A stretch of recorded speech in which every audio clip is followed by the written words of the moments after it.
Within SolidWorks, there's two different kinds of settings: system options and document properties. And these can be accessed from the tools and options, or you can click on the options button at the top here, or this pull down. I'm not going to go through all the options because there's quite a few of them. New to 2012 in the General tab is the Feature Freeze. And if you turn this on, this allows you to freeze out features from rebuild when you're working on the subsequent features. And this can significantly help performance when working with a part or an assembly.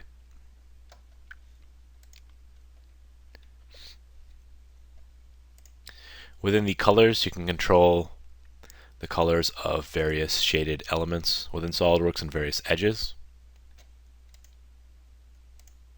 In the display selection, the only option I usually change is I change this Force Assembly Transparency to Opaque Assembly.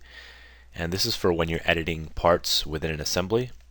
It'll turn the rest of the parts transparent, which in my opinion makes it a little bit more difficult to work with the assembly, and that's why I set this to Opaque.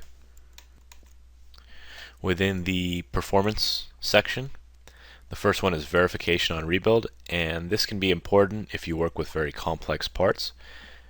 Typically, SolidWorks will check adjacent faces against each other to make sure there's no overlap so that you have a fully enclosed body.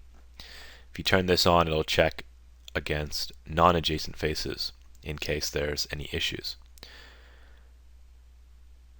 Typically, you'll want this turned off, but if you are having issues with more complex parts, you may want to turn this on to just check those bodies.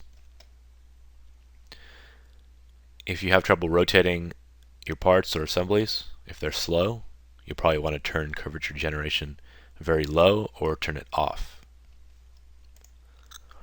Within the Assemblies section, you can control how many parts before you go into large assembly mode.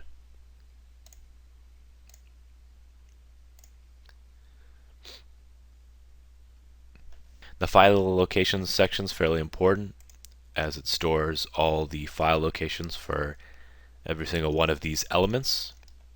If you find yourself missing something that should be there, for example, the design library, if that's missing from the design library section, and you'd want to add in the correct file location. Within the Feature Manager section, you can control what's shown in the tree. For example, by default, you can see the materials shown, the default planes, the origin, sensors, and annotations. And I've shown equations because I tend to use them more frequently. And usually I'll also show solid bodies and surface bodies, as I'll typically be working with both surfaces and solid bodies. But if there are any items that you work with more frequently, for example, mate reference or design table, you might want to show those. In the Backup Recover section, you can control your auto recover as well as backup, and this will be covered in a separate video. You can control your mouse settings with the touch.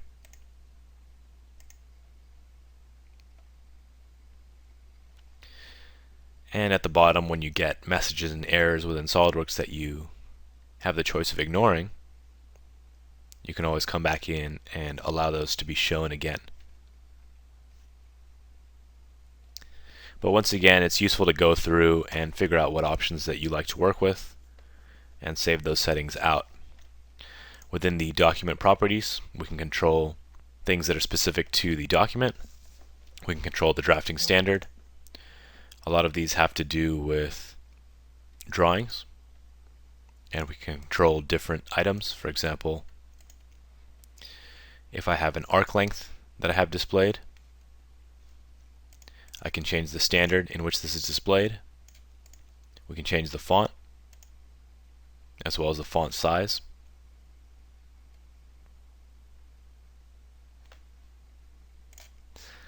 And the leader style and leader weight.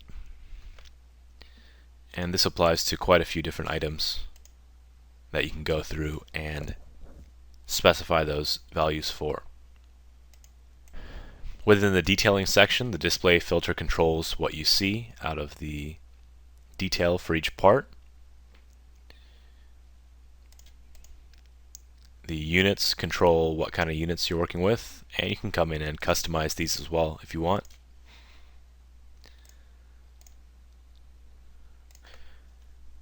And within the image quality, you can turn this up for more detail, or you can turn this down if you're trying to save a bit of performance.